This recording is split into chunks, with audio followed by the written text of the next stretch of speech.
आज की nature walk में हम लोग जा रहे हैं बिनसर महादेव के दर्शन के लिए।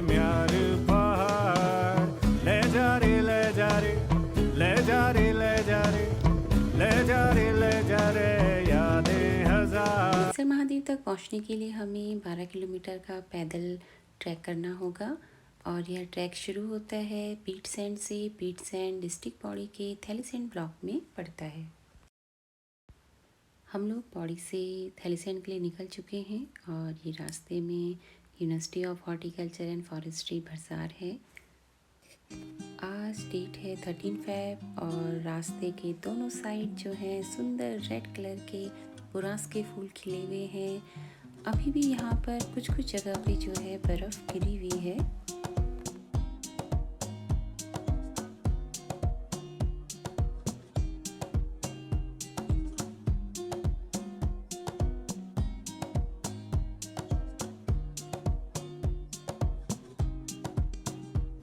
पौड़ी से थैलीसैंड लगभग 84 किलोमीटर की दूरी पर है। आज हम लोग थैलीसैंड में रुकेंगे, फॉरेस्ट रेस्ट हाउस में रुकेंगे।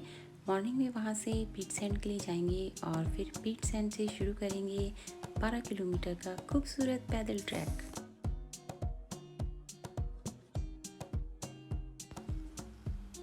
अब हम लोग पहुँच चुके हैं थैलीसैंड के फॉरेस्ट रेस्ट हाउस में। यहाँ पर लंच करने के बाद हम लोगों ने थोड़ा सा रेस्ट किया। ये जो रेस्ट हाउस है ये बहुत अच्छे से मेंटेन किया हुआ है और चील और देवदार के डेंस फॉरेस्ट के बीच में ये बना हुआ है। रेस्ट हाउस के हर रूम में फायर प्लेस भी बने हुए हैं। ये फायर प्लेस है। बाहर का व्यू इस तरह से है। यहाँ पर चील देवदार के साथ साथ बहुत सारे काफल के पेड़ भी हैं। काफल उत्तराखंड का बहुत ही डिलीशियस वाइल्ड फ्रूट है। ये काफल का पेड़ है। यही रेस्ट हाउस के कैंपस में पहिया का पेड़ भी है। पहिया का पेड़ को उत्तराखंड में देव वृक्ष कहते हैं क्योंकि धार्मिक आयोजनों में इसकी लकड़ी यूज़ की जाती है। और इस पेड़ की खासियत यह है कि जब सर्दियों में सारे पेड़ों की पत्तियां गिर जाती हैं तो केवल यह पेड़ हरा भरा रहता है और ऑक्सीजन देने का काम करता है। ये इसका फ्रूट है और इसका फ्रूट अभी येलो कलर का है, लेकिन जब ये पक जाता है तो रेड कलर का हो जाता है और इसे खाया भी जाता है। अब हम लोग इवनिंग वॉक के लिए जा रहे हैं और यहाँ पर ये फॉरेस्ट की नर्सरी भी है।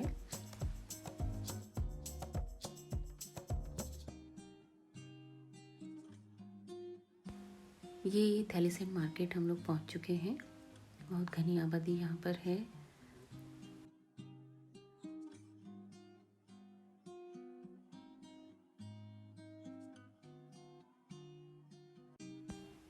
खूबसूरत सनसेट के साथ अब हम लोग पहुँच चुके हैं वापस रेस्ट हाउस में। यहाँ पर बोन फायर भी चल रही है।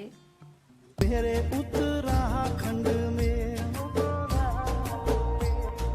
जिसको बुलाए रे मुसाफिर, मेरे उत्तराखंड में। चिड़ियाओं की चहचहाट के साथ सुबह की मॉर्निंग बहुत ही सुंदर लगती है और हम लोग निकल चुके हैं थैलीसैंड से पीटसैंड के लिए। अब हम लोग पहुंच चुके हैं पीटसैंड में और पीटसैंड से शुरू होता है बिनसर महादेव का पैदल ट्रैक। यहीं पे महान स्वतंत्रता सेनानी वीरचंद सिंह गढ़वाली जी की याद में स्मारक द्वार भी बना हुआ है क्योंकि पीटसैंड से लगते ही मासो गाँव में उनका जन्म हुआ था। वीरचंद सिंह गढ़वाली को भारतीय इतिहास में पेशावर कांड के महानायक के रूप में याद किया जाता है। पूरी तरह से इनकार किया है, बोला आपको एक गोली नहीं चलेगी। हाँ।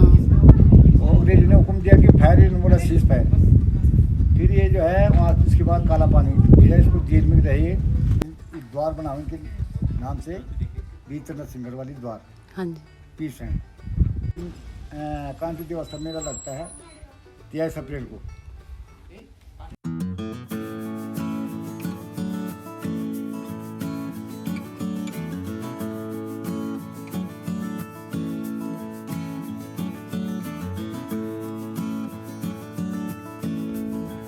यहीं से अब जो है बिनसर महादेव का जो ट्रैक है वो यहाँ से शुरू होगा।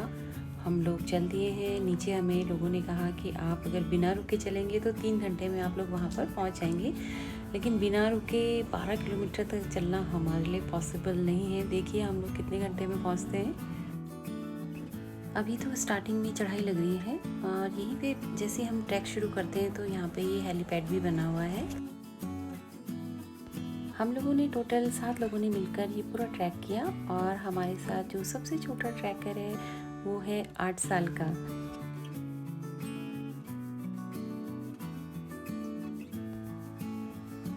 ट्रैक के अभी स्टार्टिंग में तो केवल ओक के ट्रीज मुझे यहाँ पे दिखाई दे रहे हैं। आगे देखिए क्या क्या वेजिटेशन हमें यहाँ पे मिलती है।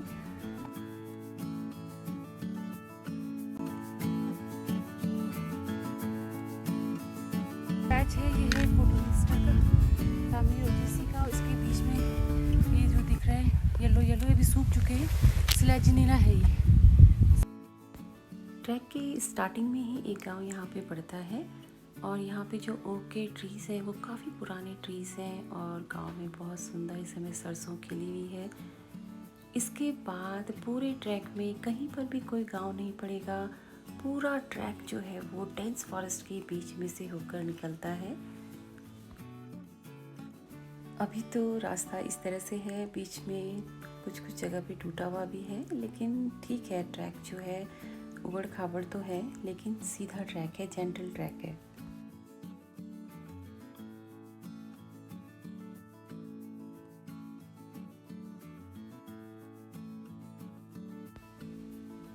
ट्रैक के स्टार्टिंग वाले गांव से हम लोग काफ़ी ऊपर आ चुके हैं। ये लाइकेंस,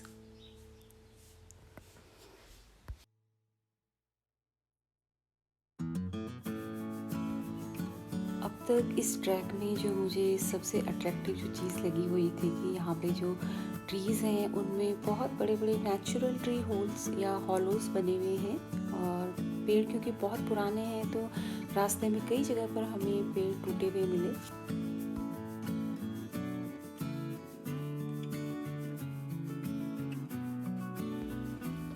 अभी हमने ट्रैक का 2 किलोमीटर तक का सफ़र तय कर लिया है और ये अब डेंस फॉरेस्ट स्टार्ट हो गया यहाँ से। हमारा नन्हा ट्रैकर भी लगा हुआ है बिना थके बिना रुके।